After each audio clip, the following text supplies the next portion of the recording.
Pwede ka pamangkot or pwede makapamangkot. It means may I ask something or may I ask a question. Pwede ka pamangkot. Pwede makapamangkot. Diin ang, and then you insert the place. Diin ang tindahan. Diin ang plaza. It means where is the blank. You insert the location. Diin ang blank. Diin ang tindahan. Diin ka makadto or diin ka maadto. It means where are you going?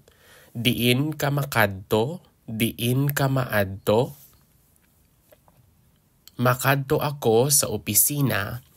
Makadto ako sa opisina or maadto ako sa opisina. It means I'm going to the office. So you can say, makadto ako sa plaza. I will go to the plaza. Makadto ako sa mall. I will go to the mall. Makadto ka sa banwa or maadto ka sa banwa. It means are you going to the town? Makadto ka sa plaza? Are you going to the plaza? Makadto ka sa munisipyo? Are you going to the municipal hall? Makadto ka sa mall? Are you going to blank? So you just insert the location instead of the banwa. You can change it to the place you are going to. Makadto ka sa banwa? Maadto ka sa banwa?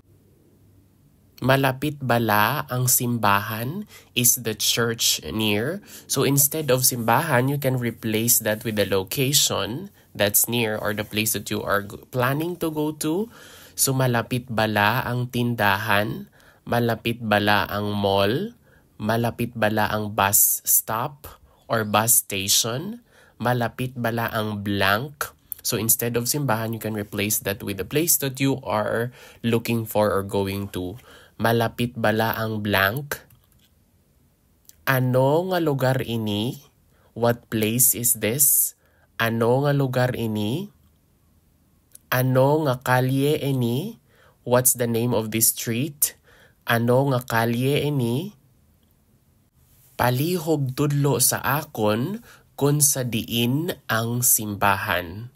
Palihog tudlo sa akon kung sa diin ang plaza. So instead of simbahan or plaza, you can exchange that or change that with the place that you are planning to go to or the place that you are looking for. Palihog tudlo sa akon kung sa diin ang plaza, kung sa diin ang mall. Please show me or teach me or point to me where is blank located. Palihog tudlo sa akon kung sa diin ang plaza, kung sa diin ang mall. Ano ang sakyan ko? What ride do I take? It's like, do I take the bus or the tricycle? Ano ang sakyan ko? Diin ang salakyan sang jeep or bus or tricycle? Diin ang salakyan sang jeep or bus? So where do I catch the jeepney or bus? Diin ang salakyan sang jeep or salakyan sang bus or salakyan sang tricycle? Diin ako manaog? Where will I get off? Diin ako manaog? Tagpila ang plete or pila ang plete? How much is the fare? Tagpila ang plete or pila ang plete? Ini na bala or ina na or amo na ini? Is this the place? Ini na bala? Ini na? Amo na ini? Pawala ka paglampas sa taytay. Wala means that left and tuo is right. Patuo ka or pawala ka paglampas sa taytay. So a taytay is a bridge. So turn left or turn right after the bridge. Pawala ka paglampas sa taytay or patuo ka paglampas sa taytay. Patuo ka sa bangga nga ina. So turn right at the corner. Abangga is a corner.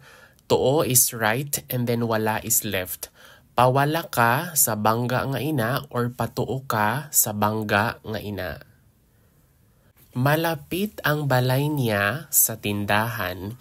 It means that his or her house is near the market. A balay is a house and then a tindahan is a market. Malapit ang balay niya sa tiendahan, malapit ang balay niya sa plaza. Sa atubangan sang plaza ang simbahan. So the church is across the plaza. Atubang means in front. A plaza is a plaza and a simbahan is a church. Sa atubangan sang plaza ang simbahan, or sometimes you can also say sa atubang sang plaza ang simbahan. Sa likod sang munisipyo ang ospital. It means the hospital is behind the municipal hall. So when we say likod, that's back. A munisipyo is a municipal hall and ospital is a hospital. Sa likod sang munisipyo ang ospital. Sa likod sang simbahan ang eskwelahan. It means that the school is behind the church. Likod is back, simbahan is a church, and then eskwelahan is a school. So sa likod sang simbahan ang eskwelahan.